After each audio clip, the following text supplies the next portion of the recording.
Living and studying in the capital of France, Paris, is a dream for many. But while some only dream, 19-year-old Swedish girl Susanna Zetterberg, known to everyone as Sanna, was not afraid to turn her dream into reality. Convincing her parents to let her improve her French at the Sorbonne, Paris-Sorbonne University, she moved into a small studio apartment in Montmartre, staying with the aunt of her close friend. Sanna not only studied but also earned money for her personal expenses. At first, she worked as a nanny, looking after children, and later found a part-time job at a cafe in Galerie Lafayette, one of the most famous shopping centers in France. On Friday evening, April 18, 2008, Sanna was out with her close friends who had traveled from Stockholm specifically to spend the weekend with her. The girls went to the Scala nightclub on Rue de Rivoli. They had a great time and drank a little. Around 4:30 a.m., Sanna told her friends that she had to work on Saturday and needed to go home. However, her friends weren't ready to end the night just yet. Sanna reassured them that she would be fine getting home alone. "I'll already be asleep when you get back," she confidently stated, and that was that. The girls stayed at the club while Susanna headed home. Around 5 a.m., Susanna's friends decided it was time to leave as well. They took a taxi and returned to the studio apartment where she lived. The place was only a 10-minute drive from the club, so they arrived, certain that Sanna would already be asleep. Imagine their shock when they found the apartment empty. They immediately tried calling her mobile phone, but their calls went straight to voicemail. On Saturday, April 19, 2008, around noon, a woman was walking her dog in the Chantilly forest, 40 kilometers from Paris. Near a bench on the side of the trail, she noticed something that made her step closer. As she approached, she was horrified to realize it was a body. The woman quickly contacted the police. The police arrived at the crime scene at 12:40 p.m. They examined the victim, a young woman, no older than 20. She lay face down, her hands cuffed behind her back, and her legs bent at a 90-degree angle. The handcuffs were not standard police restraints, but appeared to be from an adult store. The body was partially burned, with severe damage to the shoulders, back, pelvis, and upper legs. However, the fire had spared parts of her clothing, allowing investigators to determine that she had been wearing jeans, a jacket, and a scarf or bandana around her neck. Her shoes were missing. A bullet wound was visible near her ear. When officers turned her over, they were surprised to see that her face had not been affected by the fire. It was covered in dirt and leaves, and a hematoma was visible on her forehead. Despite this, it was clear that she had been strikingly beautiful, with blue eyes and light hair that created a haunting contrast against the gruesome scene. It was an image the police would never forget. They couldn't stop imagining the suffering this poor girl had endured before being abandoned in the forest, left out in the open, without even an attempt to conceal her body. Because the killer, or killers, had made no effort to hide the body, leaving it so close to the road, investigators initially speculated that the victim could have been a sex worker. In that world, such an overtly staged murder might serve as a message or a warning. Near the body, officers found 2.22 caliber shell casings lying on the ground, with a third casing directly beneath the victim. The murder weapon appeared to be missing, likely taken by the killer. The police also found no personal belongings near the victim. There was no purse, no ID, nothing that could help identify who this young woman was.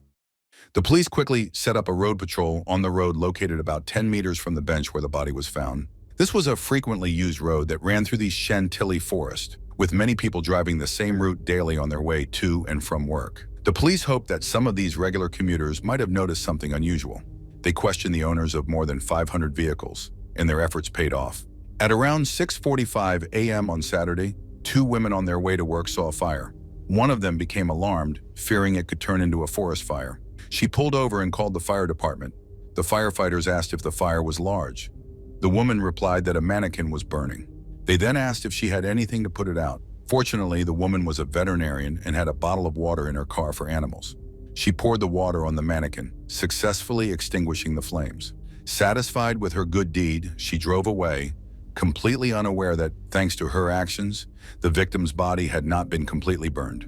At 6:25 a.m. on the same day, another man was driving through the Chantilly forest on his way to work. He noticed a car and was quite surprised. For many years, he had been driving through the forest daily and had never seen a vehicle in that spot. In the middle of the woods, what was it doing there? It didn't seem like a breakdown. The witness remembered that it was a white minivan with tinted windows. The police attached great importance to this testimony since the witness had seen the minivan within the time frame when the crime had occurred. Detectives were almost certain that the man had seen the killer's vehicle. In addition to the motorists, several morning joggers also contacted the police. It turned out that they too had seen the body near the bench, but just like the veterinary student, for some reason they also mistook it for a mannequin. The very next day, on Sunday, April 20th, the forensic pathologist performed the autopsy. He determined that the victim had died several hours before being discovered at noon. His conclusion was that the cause of death was a powerful blow to the chest with something very sharp, such as an ice pick. The weapon pierced the lung, causing severe bleeding, which led to asphyxiation. The forensic expert also found 4 bullet wounds at the back of the victim's skull. However, the wounds on the head barely bled, indicating that all 4 bullets were fired when the victim was already in agony and either dying or dead. In other words, the killer wanted to make absolutely sure that she was dead. One significant detail was that there was no smoke in the victim's lungs, meaning she hadn't inhaled it. This suggested that the killer set her on fire after she had died, and he had focused his efforts on her intimate areas. As a result, the forensic expert was unable to determine whether the killer had sexually assaulted the victim. However, one thing was certain: the cruelty the killer displayed toward her, even after her death, was undeniable. Toxicological tests revealed that there was alcohol in the victim's system, but not enough to dull her senses, nor to numb the pain and suffering she had endured. On Monday, April 21st, just 2 days after the body was discovered in the Chantilly forest, the Swedish consul contacted the police. He had heard about the body in the news and immediately connected it to the disappearance of a Swedish citizen who had gone missing on the night between Friday and Saturday. He sent the police the most recent photograph of the girl, taken on the very evening she disappeared. The photo was taken in a car, showing beautiful, smiling girls. The detective working on the murder case immediately recognized the red thin scarf found on the victim. He saw her stunning blue eyes, her angelic face, and realized that they had identified the poor girl who had been so brutally treated in the forest. Her name was Susanna Zetterberg. She was 19 years old. She was a student and lived in a small studio apartment in Montmartre, which belonged to her friend's aunt. When Susanna didn't return on Saturday morning, the woman who owned the apartment immediately became worried. She knew Susanna very well and knew that she was a responsible girl who wouldn't skip work, even though she had been out at the club the night before. Since she couldn't get in touch with Susanna by phone, the woman quickly went to the police. But as often happens, the police didn't take the girl's disappearance seriously. The woman insisted that it was completely out of character for Susanna to disappear like this. Moreover, it was unheard of for a 19-year-old girl to have her phone turned off for such a long period. However, feeling that the police were not taking the search seriously, the woman contacted the Swedish consul in Paris. He, in turn, contacted the police captain directly. It was now clear that the victim was Susanna Zetterberg. Since she had gone missing from Paris, the Paris police took over the case. They were also tasked with the difficult job of informing Susanna's family of her death. Upon hearing about her daughter's death, Susanna's mother became severely distressed. She never expected that something like this could happen to her daughter, that she could be abducted in the very heart of Paris. Standing by the woman's bedside, the police officers gently described what had happened to Susanna and promised to find the perpetrator. The investigators began examining Susanna's bank cards and quickly discovered that someone had attempted to withdraw money from her accounts in the immediate vicinity of where her body was found. This was clearly not Susanna, but a man. He had done everything possible to hide his face from the cameras. He wore a cap, glasses, pulled the collar of his sweater over his face, and used a latex glove to enter the PIN code. He withdrew money from several ATMs. At 6:02 a.m., he withdrew 100 euros, and at 6:59 a.m., he withdrew another 200 euros. This undoubtedly pointed to the fact that he was at least involved in her abduction and murder. At the same time, the police examined Susanna's phone and realized that the student's troubles began as soon as she left the nightclub. She had told her friends that she would take a taxi home. Indeed, at 4:30 a.m., Susanna got into a car. The trip from the La Scala nightclub near the Louvre to her studio apartment in Montmartre should have taken no more than 10 minutes. However, according to her phone records, 20 minutes later, she was moving in the opposite direction from her home. The phone connected to the cell tower several more times at 4:51, 4:56, 5:02, and 5:13, each time further away from the city center. After that, the phone stopped working and the girl disappeared. Clearly, there was a connection between the route she was taking and the taxi driver she had gotten into. This assumption was confirmed by Susanna's friends. When she was on her way home, they called her to say that they were getting into a car and would be arriving shortly after her. In response, Susanna said in Swedish that she was in a strange taxi. She didn't explain what was strange about it, but judging by her voice, she didn't seem particularly worried, so her friends didn't think much of it until it was too late. Investigators conducted a large-scale survey among the city's taxi drivers, asking who had worked in the area near Rue de Rivoli on the night from Friday to Saturday. One of the drivers reported that around 4:30 a.m., when Susanna was likely preparing to return home, he too was waiting for a passenger near the Scala nightclub. A young woman approached him and asked if he was available. She spoke with an accent, and the driver thought she might have had a bit to drink. He replied that he was waiting for a passenger. Then, the driver noticed a white minivan pull up and park nearby. This detail immediately caught the investigators' attention because it was the same kind of vehicle a witness had seen in the Chantilly forest. The taxi driver went on to say that, after a while, the minivan drove off, and he no longer saw the girl. This led to the assumption that Susanna, if it was indeed her, may have gotten into the white minivan. However, the most interesting detail the witness added was that it wasn't a legitimate taxi. The driver was working illegally. Illegal taxis don't have official markings, and they typically look for passengers near clubs and concert halls in the evening. At that time, there were around 150 such illegal taxis operating in the capital. As the case attracted a great deal of attention, it allowed the police to receive a wealth of additional crucial testimonies.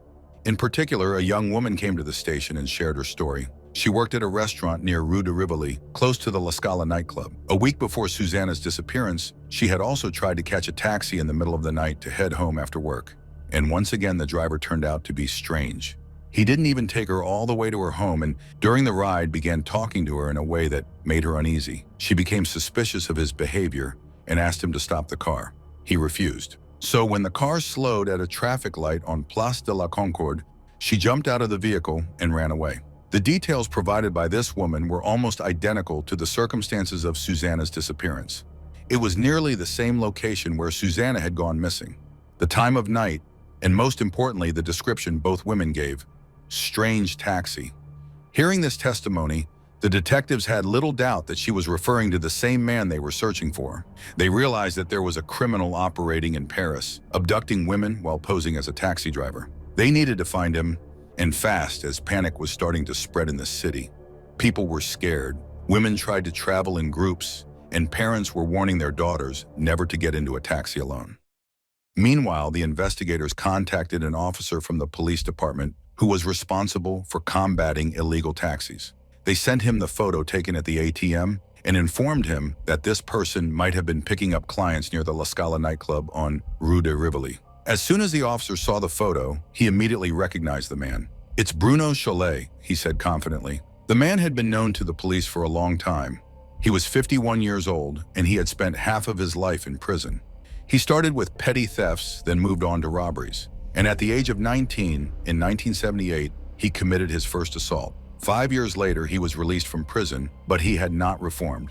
In January 1983, he picked up a 21-year-old woman who was hitchhiking. Taking a detour, he drove her into the forest. There, threatening her with a weapon, he forced her to undress and give him pleasure. He demanded that she help herself with her hand, and then forced her to lie on her stomach, and having completely undressed, he abused the victim, holding the barrel of a gun to her head and insulting her.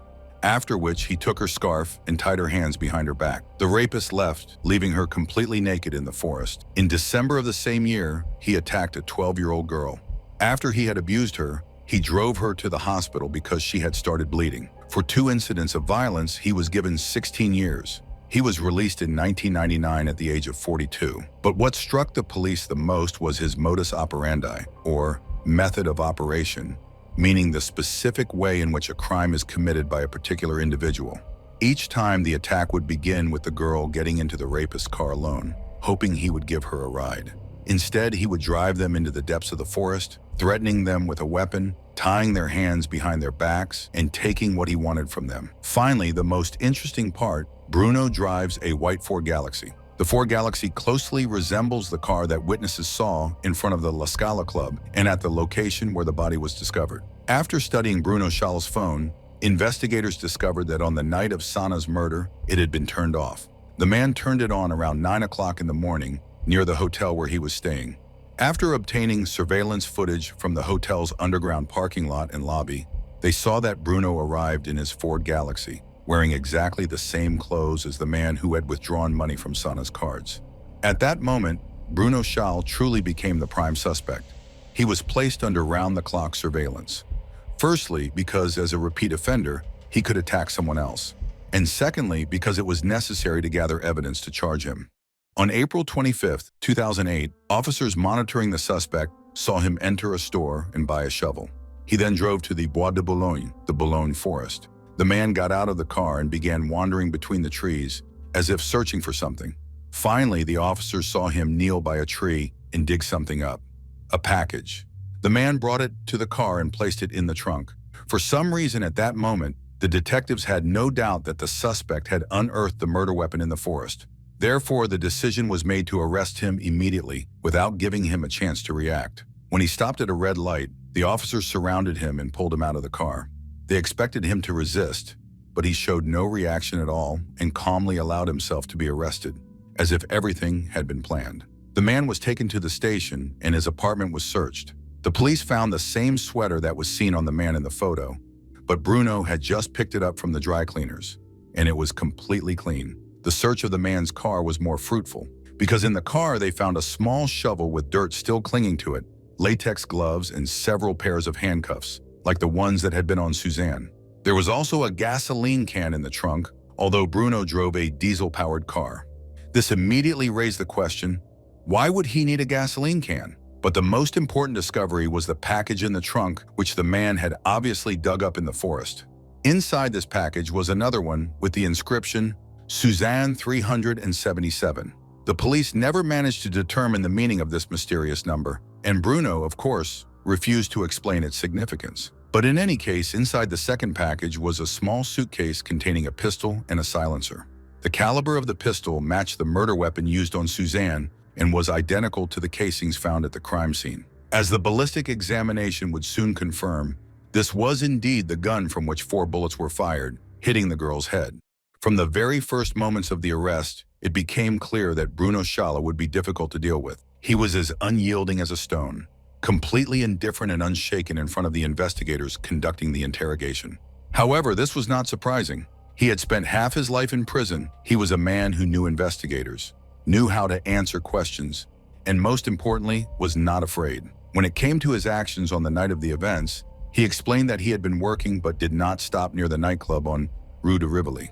They showed him a photo of Sanna, hoping that his conscience would stir and that he would react in some way. It was in vain. He answered every question, insisting that he was innocent, and the interrogation had to be stopped. Yes, the detectives didn't get a confession, but there was already a lot of evidence against Bruno. They had found the murder weapon in his possession. A genetic examination of the weapon revealed both Sanna's and Bruno's DNA, and a confession from the man wasn't even necessary to be convinced of his guilt. Therefore, the investigating judge immediately brought charges against him for the kidnapping and murder of Sanna. Interestingly, after Bruno's arrest, when his photo was shown in newspapers and news programs, 3 more women recognized him and contacted the police. Each of them shared their unpleasant experience with the strange taxi. One of the women was particularly frightened by him. She thought she wouldn't make it out of his car alive. In an act of quick thinking, she managed to pull out a few strands of hair and hide them in his minivan, in case forensic experts would examine it after the violence and possibly her death. Fortunately, she survived and nothing worse happened to her.